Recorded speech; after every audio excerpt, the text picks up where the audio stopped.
안녕하십니까. 8월 20일 이슈이스타 시작합니다. 지난주 금요일 제가 꽁트를 올리고 나서 격려도 많았지만 충격받은 10분 정도가 저희 채널에서 도망가셨는데요. 제가 무리를 좀 일으켰나요? 그래도 정기적으로 해보려고 합니다. 제가 추구하는 방송이 기존에 많고 많은 정치 방송이 아니라 풍자와 해학을 곁들인 뉴스테이먼트, 좌파 중에 좌파인 SNL의 위켄드 업데이트를 우파 버전으로 보내드리는 게 이슈이스타의 목표 중 하나였었는데요. 암흑 같은 현실과 한결같은 소망을 유머로 버무려서 웃음과 기쁨 드리는 방송, 제대로 보여드릴 수 있도록 많이 공부하며 펼쳐나가겠습니다.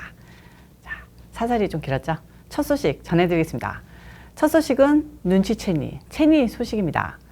이 사람이 공화당 경선에서 개망신 당하고 나니까 정신줄을 놔버린 것 같습니다. 바이든에게 위로 전화 받고 나더니 아주 대놓고 자기의 남은 과업은 대통령의 대선 후보 출마를 막는 것이라고 나서고 있습니다. 이런 말 같지도 않은 짓 하는데 공화당 중진이라는 인간들은 왜 철퇴를 내리지 않는 것인지 대통령의 바람에 자기들도 날아갈 것 같은 공화당 내 내옥공들의 마지막 발악이 심하게 거슬립니다. 소식 보면요. 리즈 체니는 21일 ABC 방송에 출연해 자신은 공화당 내 프라이머리에서 졌지만 아직은 와이오밍주를 대표하는 하원 의원으로서 의회 난입 사태를 조사하는 16특별위원회 일원으로 역할에 집중하겠다고 밝혔습니다. 그녀는 전국적으로 매우 중요한 자리에 지명된 선거 부정론자들이 많다. 그들에 맞서 싸우겠다며 그들의 경쟁자들을 지원하기 위해 힘쓸 것이라고 언급했는데요. 대통령과 대통령 충성파 의원들을 싸잡아 비난하겠다는 건데요. 일부에서는 체니의 이런 발언이 공화당 후보들의 낙선을 위해 민주당 후보 지원도 배제하지 않겠다는 의미로 풀이하고 있습니다. 부통령을 지낸 아버지 얼굴에 먹칠도 이런 먹칠이 없습니다. 아니면 아버지가 그런 짓 시키는 것 아닌가요? 이리 최고 저리 최고, 체니 머리가 이상해진 건 분명해 보입니다. 한 가지 사실 덧붙이자면요. 지난 와이오밍 경선에서 리즈 체니는 선거 자금으로 총 850만 달러를 지출했고 대통령이 지지에 당선된 해리엇 헤이그먼 후보는 350만 달러, 체니의 30% 선거 자금만 쓰고 더블 스코어 차 대승을 이뤘다고 합니다.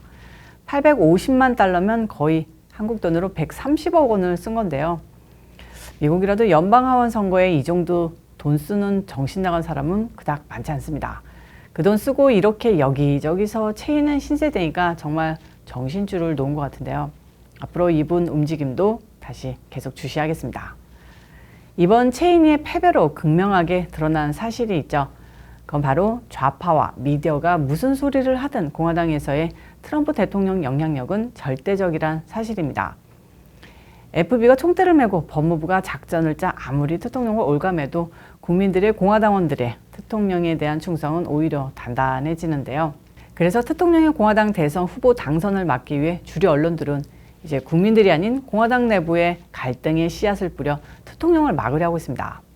이게 극명하게 드러난 게 오늘자 워싱턴 포스트 기사입니다. 이 신문은 오늘 자기네 맘대로 분기별 공화당 후보 탑 10을 발표했습니다. 론 드산티스 플로리다 주지사가 트럼프를 역전했다. 아주 맘대로 억지 기사를 써놨습니다. 물론 이 기사를 온 세계 언론들이 인용해서 이제 트럼프는 지는 해다. 드산티스 공화당은 힘을 모아야 한다고 난리부르스를 치고 있습니다. 워퍼는 20일 2024년 대선 공화당 예상 후보 10명 순위를 내놓으며 드산티스를 1위로 꼽았습니다. 이 신문은 트럼프 전 대통령 압수수색은 최소한 일시적으로 공화당 지지층을 트럼프 전 대통령으로 결집시킬 것이라는 징후가 있다. 하지만 대선은 장기전이다. 라면서 그가 직면한 법적 위험은 드산티스 주지사가 앞선 조사에서 보여준 성과를 강화하는 요인이 될 수 있다고 적었습니다. 이 설문조사는 지난달 19일 미시간주에서 이뤄진 건데요. 이 조사에서는 공화당 대선 주자로 트럼프 대통령이 45%, 드산티스 주지사가 42% 지지를 받아 격차가 크게 줄었습니다. 6일 뉴햄프셔 설문조사에선 아주 의외적으로 드산티스 주지사가 39%로 대통령이 37%를 제쳤었는데요. 아주 좌파들은 신나나 봅니다. 여론조사, 그런 지역적으로 이루어지는 꼬꼬마 여론조사에 일희일비 해봤자 별 영향 없는데요. 워싱턴 포스트 분석처럼 대선은 장기적이기 때문입니다. 워퍼는 또 드산티스 주지사가 지난 19일 경합 지역인 펜실베이니아와 오하이오 지원 유세에 나섰다면서 비판적 인종이론과 성전환 운동선수의 여성부 대회 참가 반대 등에 앞장서는 그가 수사에 발목이 묶인 트럼프 대통령 핵심 지지층인 보수적인 백인 유권자 표심을 흔들고 있다고 했는데 보수 백인들의 표심을 언제부터 좌파 언론이 그렇게 유심히 관찰했는지 모르겠네요. 그러면서 워싱턴 포스트가 공화당 내 영향력 탑10으로 꼽은 인물 중 3, 4위는 배신자 마이크 펜스, 흑인 상원의원 팀 스컷입니다. 한편 좌파 언론들은 당초 민주당 무덤이 될 것으로 전망되던 11월 중간선거가 공화당 패배로 귀결될 수도 있다는 분석을 서로 내놓으면서 서로 짝짝꿍 박수를 치고 있는데요. 그러면서 여론조사 기관 538 자료를 인용하며 공화당은 20일 기준 미 하원 435석 중 230석을 차지할 것으로 예측됐다. 지난달 1일 236석 확보 예상에서 6석이 줄었다 환호하고 있는데요. 그래도 공화당이 과반수로 승리한다는 조사였습니다. 다음 소식입니다. 트럼프 대통령 자택 압수수색과 관련 마지막 쟁점으로 부각된 이른바 선서 진술서가 공개를 위해 상당 부분 편집된 상태로 법원에 제출된 것으로 전해졌습니다. 애피데이빗은 사법당국이 접촉한 증인을 포함해 그간 밟아온 수사 상황 및 압수수색 신청을 결정할 수밖에 없었던 판단 근거 등을 담아 판사에게 제출하는 서류입니다.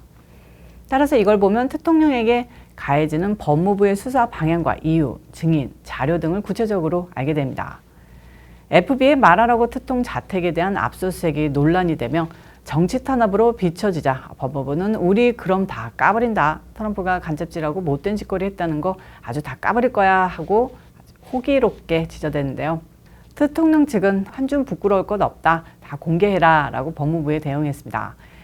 이렇게 되자 궁지에 몰린 것은 법무부인데요. 진짜로 기소할 거리가 있고 물증이 있다면 이 애피데이빗이 공개되면 다 미리 까발려져 대통령 측이 이에 대해 대비할 수 있게 되고 만약 압수수색의 근거가 된 애피데이빗이 너무 말도 안 되게 허술하다면 안티트럼프인 압수수색 승인 판사와 법무부가 대통령을 기소하기 위해 억지 수색을 했다는 것이 증명되는 겁니다. 그래서 이 문제가 이슈였는데요. 마이애미 연방법원의 브루스 라인하트 판사는 22일 애피데이빗에서 트럼프 대통령 자택 압수수색 영장 발부의 근거가 되는 선서 진술서가 지나치게 편집돼 이를 공개하는 것이 의미가 없는 상황일 수 있다는 입장을 밝혔습니다. 혹시나 했더니 역시나였던 거죠. 라인하트 판사는 애피데이빗의 편집이 지나치게 광범위해 의미 없는 공개가 될 것이라고 현 시점에서 밝힐 수는 없지만 정부와 추가적 눈이 궁극적으로 이 같은 결론에 도달할 수 있다고 밝혔습니다. 라인하트 판사는 전체 애피데이빗을 비공개해야 한다는 법무부의 요청에 대한 기각 입장도 분명히 했는데요. 앞서 FB는 지난 8일 플로리다 마라라고 리조트 내 트럼프 대통령의 자택을 압수수색 1급 비밀문서를 포함해 11건의 기밀문서를 회수했다고 밝힌 바 있습니다. 트럼프 전 대통령을 비롯한 보수 진영의 반발이 이어지자 법무부는 이례적으로 압수수색 영장 공개를 법원에 요구했고 법원은 영장 및 압수 문서 목록을 공개했는데요. 다만 당시 선서 진술서는 공개되지 않았고 앞서 말한 바와 같이 트럼프 대통령 측과 일부 언론에서는 선서 진술서의 원본 공개를 주장해왔습니다. 법무부는 사안의 민감성 및 향후 수사의 어려움, 증인 보호 등을 이유로 진술서 공개에 난색을 표해왔지만 법원은 민감한 정보를 삭제한 편집본 공개를 제안했는데요. 라인하트 판사는 당시 법무부가 오는 25일까지 편집된 선서 진술서를 제출하면 검토해서 자신이 이에 동의하면 이를 공개하거나 자신이 이에 동의할 수 없다면 정부 측과 비공개로 더 협의할 것이라고 밝혔었습니다. 오늘 이슈 이슈다는 여기까지입니다. 시청해주셔서 감사합니다. 시청해주신 여러분 가시기 전에 좋아요, 구독, 알림 설정까지 꾹꾹꾹 눌러주시고요. 광고 시청도 부탁드리겠습니다. 저는 다음 영상에서 찾아오도록 하겠습니다. 빠이.